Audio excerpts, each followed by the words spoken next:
Se potessimo arrivare a Rua a bordo di un elicottero, il paesaggio si presenterebbe ai nostri occhi in modo simile a quello che ora possiamo ammirare sullo schermo. È una bella e limpidissima giornata di sole.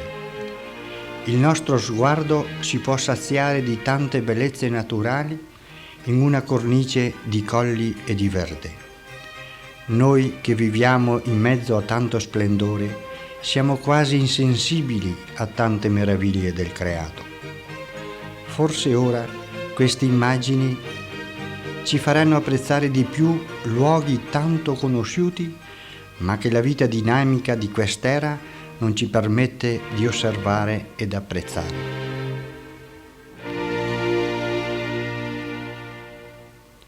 Al viandante invece che si spinge fin quassù per ossigenarsi i polmoni e sgranchirsi le gambe, Rua si presenta così.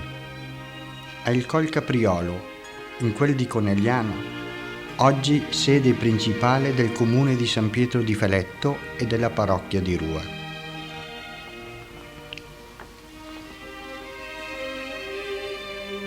Chi invece arriva da Conegliano percorrendo la strada panoramica di costa, l'antica via che collegava il Col Capriolo con la città, si trova quasi improvvisamente davanti ad un complesso armonico che comprende chiesa e campanile, sopra una bianca gradinata fiancheggiata da una elegante balaustra, dove il turista può sostare ed ammirare un largo e profondo panorama che si estende fino al mare.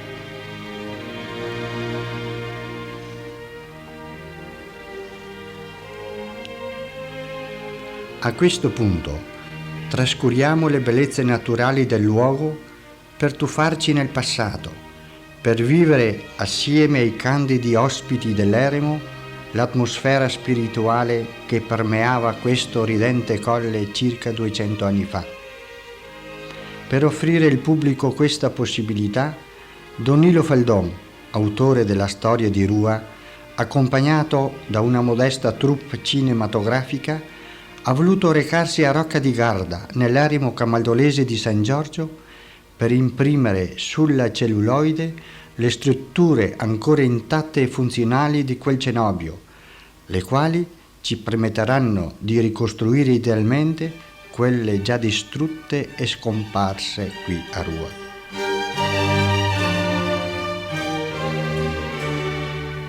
Ecco la grande croce di legno che segna l'inizio del vecchio eremo camaldolese di Col Capriolo. Sul basamento in pietra scorgiamo una lapide di marmo sulla quale sta scritto: «Le donne non passino questa croce sotto pena di scomunica». Siamo già entrati nel sacro recinto. Anche a Rocca di Garda, nel medesimo luogo, c'è una croce in pietra ed un capitello simile a quello distrutto qui a Rua per dar posto ad una nuova strada.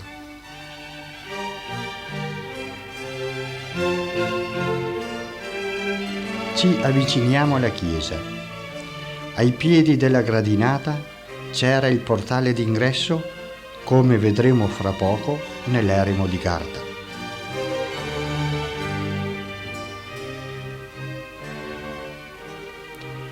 Prima di iniziare la visita, ci fermeremo davanti al quadro ad olio conservato in chiesa per renderci conto delle analogie e somiglianze che il nostro eremo di Rua aveva con quello di San Giorgio a Garda, ancora esistente e funzionante. Osservate soprattutto il portale d'entrata, la finestra semicircolare ed il campanile sopra la chiesa.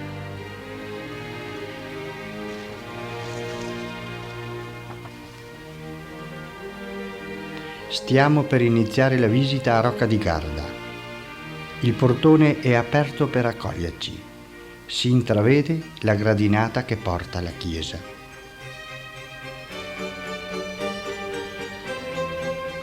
Ecco la gradinata.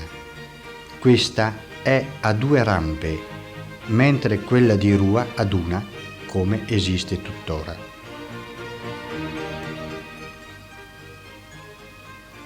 la facciata dell'attuale chiesa di Rua. È stata ultimata nel 1942, abbandonando completamente l'originale struttura. Ecco quella del Garda, simile all'originale di Rua. Osservate la finestra semicircolare, le due finestre laterali conferriate, proprio come era qui fino a circa 40 anni fa.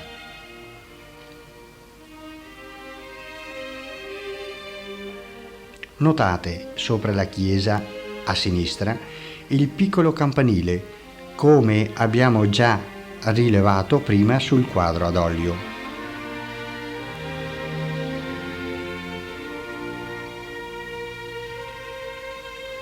L'eremo di San Giorgio di Rocca di Garda è funzionante, quindi ci viene incontro il padre priore che è pure generale dell'ordine di tutto il mondo.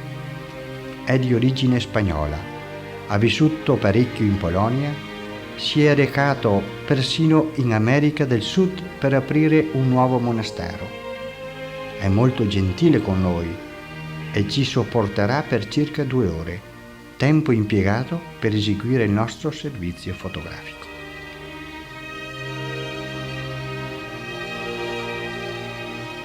Don Nillo lo intrattiene e dopo aver ottenuto il permesso entra assieme in chiesa con parte dell'attrezzatura fotografica in mano.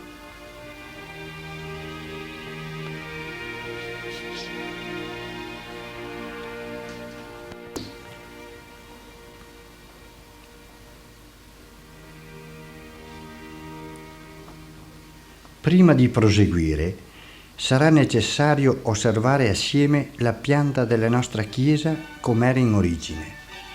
Era del tutto diversa da come la vediamo ora noi. Al centro c'era la vera chiesa ad una sola navata. A destra, attraverso 2 porticine diverse, si entrava in 2 cappelle. La prima dedicata a Sant'Antonio con tomba, la seconda a destra dedicata al crocifisso e chiamata anche capitolo. Anche questa aveva una tomba. Tra l'una e l'altra un corridoio che dall'esterno immetteva nella chiesa principale. A sinistra lo stesso, altre 2 cappelle. La prima dedicata alla Madonna, fatta costruire dal Querini, procuratore veneziano, come cappella funeraria. L'ultima a sinistra, la sacrestia, che conteneva pure questa una cappellina. Fra le 2 cappelle, nel corridoio che dall'esterno immetteva nella chiesa, c'era il campanile. Le funi scendevano fra le 2 porte, fra l'esterna e l'interna, in modo che ogni padre che entrava in chiesa doveva dare un tocco di campana. L'altare maggiore era in legno, ma collocato molto più avanti per dar posto al coro.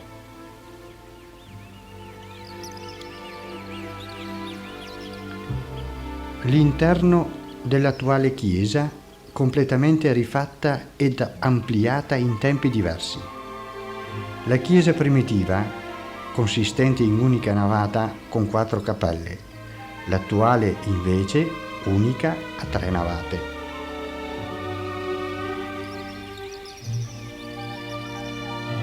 Siamo entrati in quella di Rocca di Garda, che è una vera copia della nostra, con alcune differenze.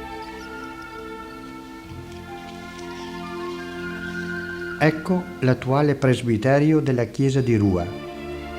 Questa parte è stata rifatta. La vecchia terminava dove ora c'è l'altare maggiore.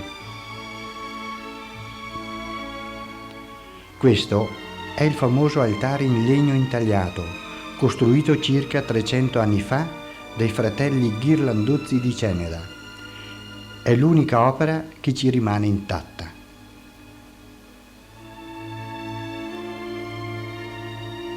A Rocca di Garda l'altare simile nella struttura a quello di Rua. È in marmo policromo, è veramente molto bello e dietro c'è il coro.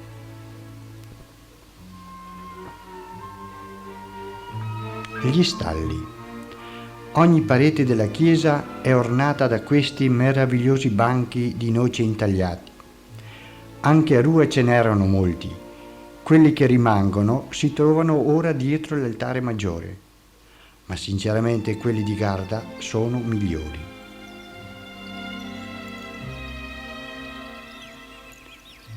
Osservate questa porta d'entrata, è veramente un capolavoro di intaglio. Da questo primo piano potete constatare anche voi quanto sia prezioso questo dettaglio.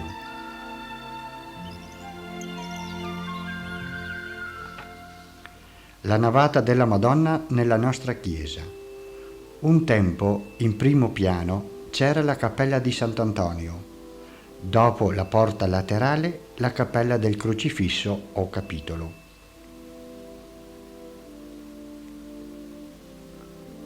Questa statua di marmo di Carrara, opera di un certo valore artistico che ora domina all'intemperie sopra il timpano della chiesa, in origine si trovava nella nicchia sull'altare della Madonna.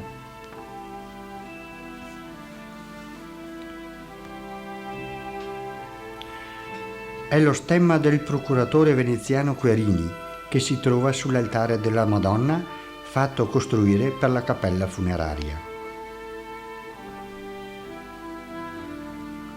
La cappella di San Giuseppe a Rocca di Garda, corrispondente alla nostra di Sant'Antonio.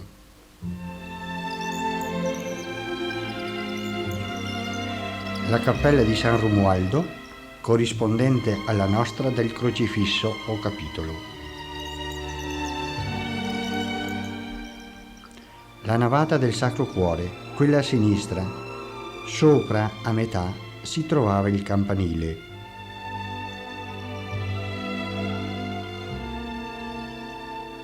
La cappella della Madonna a Garda, corrispondente alla nostra della Madonna, cappella funeraria del Querini.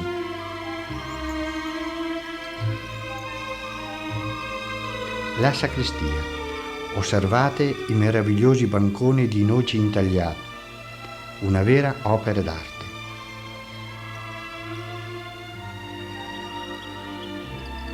Il lavabo in marmo. Anche nella nostra sacrestia ce n'è uno simile.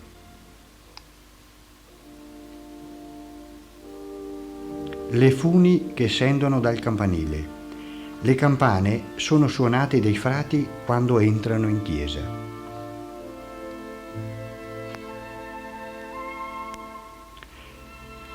La parte posteriore della chiesa. Osservate la somiglianza alla nostra nel lato sud-ovest.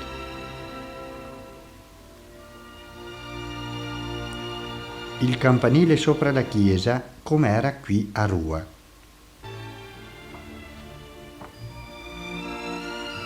Il nuovo campanile di Rua, inaugurato nel 1886, è di roccia squadrata del luogo, a forma di torre con una bella terrazza in cima. Fine della prima parte.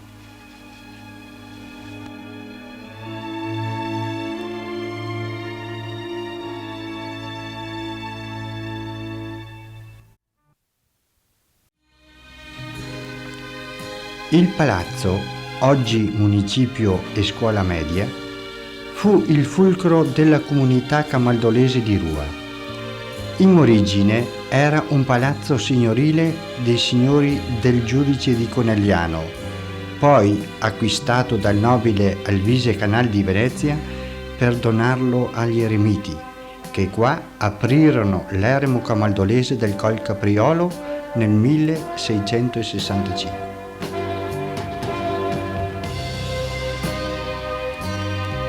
Osservate in fondo il fabbricato corrispondente al nostro municipio, però di dimensioni più modeste. È da notare che a Rocca di Garda tutto è più piccolo di Rua: chiesa, celle e palazzo.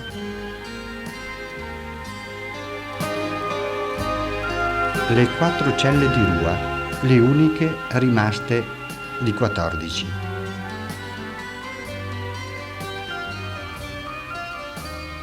le celle dal lato nord-est con gli scantinati, che servivano come laboratori e cantine per conservare l'ottimo vino del Feletto. A Rocca di Garda, le 4 celle corrispondenti alle nostre. Osservate le porticine d'entrata, le finestrelle.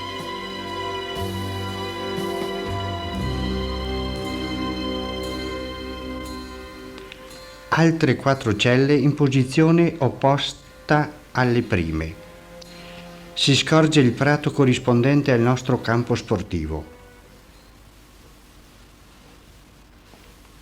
Davanti ad una cella, Don Nillo presenta al padre il volume della storia di Rua. Notate l'interessamento del priore. È un lavoro che è piaciuto moltissimo.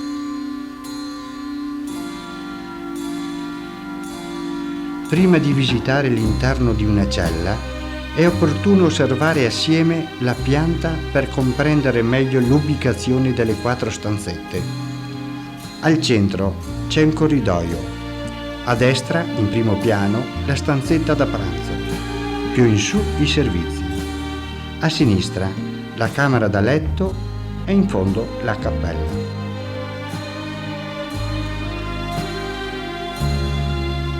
Una piccola sosta sulla soglia di una cella. Fuori c'è l'orticello come qui a Rua, dove ogni padre coltiva i fiori.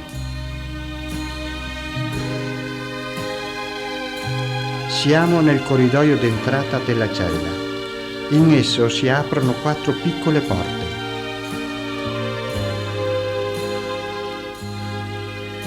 Ecco la cappellina dove il padre spesso si raccoglie in preghiera. La piccola camera da letto e lo studio. Il mobilio è semplicissimo. Un letto, un tavolo, una sedia, ecco tutto. La stanzetta dove il padre consuma il suo frugale pasto di magro. Osservate. Un tavolo, una sedia, un quadro e un po' di muffa sulla parete. La stanzetta dei servizi. Spoglia, disadorno, povera. Altra visuale della parte posteriore della chiesa. Qui si coltivano alcune viti, fiori, c'è pure un pozzo. Con questa immagine termina la visita all'eremo di Rocca di Garda. Torniamo a Rua. Prima di concludere il nostro servizio, presenteremo in veloce carrellata alcuni luoghi e alcune immagini suggestive del nostro paese, sempre attinenti all'argomento. Questa fotografia ci mostra la fattoria dei Meneghin, che fu in origine dei frati camaldolesi. Anche loro avevano degli aiutanti per i lavori dei campi, come del resto ce n'è uno tuttora lassù a Rocca di Garda. Il Col Capriolo con la chiesa vista da nord. In primo piano c'è il crocevia. Altro particolare del crocevia, centro della vita paesana visto dalla strada della Castella. Il Col Capriolo visto dal di là del bosco dal Colle della Braita, quello della Torre.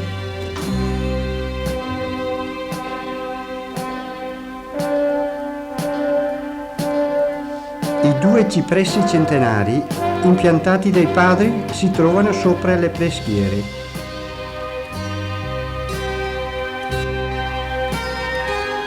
Le peschiere dove i frati allevavano il pesce. In mezzo al verde del bosco abbandonato si scorgono le finestrelle dove i frati depositavano gli attrezzi da pesca.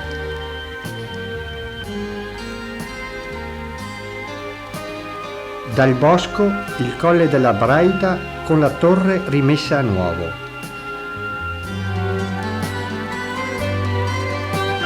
altra visuale del bosco verso il Col Capriolo.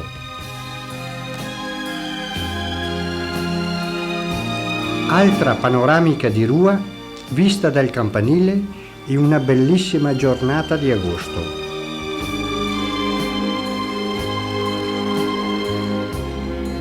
Siamo già alla fine del nostro servizio. Speriamo che il nostro lavoro sia piaciuto o almeno sia riuscito a soddisfare a qualche vostra curiosità storica. Prima di concludere con queste immagini vogliamo farvi vedere che i tramonti di Rua non sono secondi ad altri di luoghi più prestigiosi.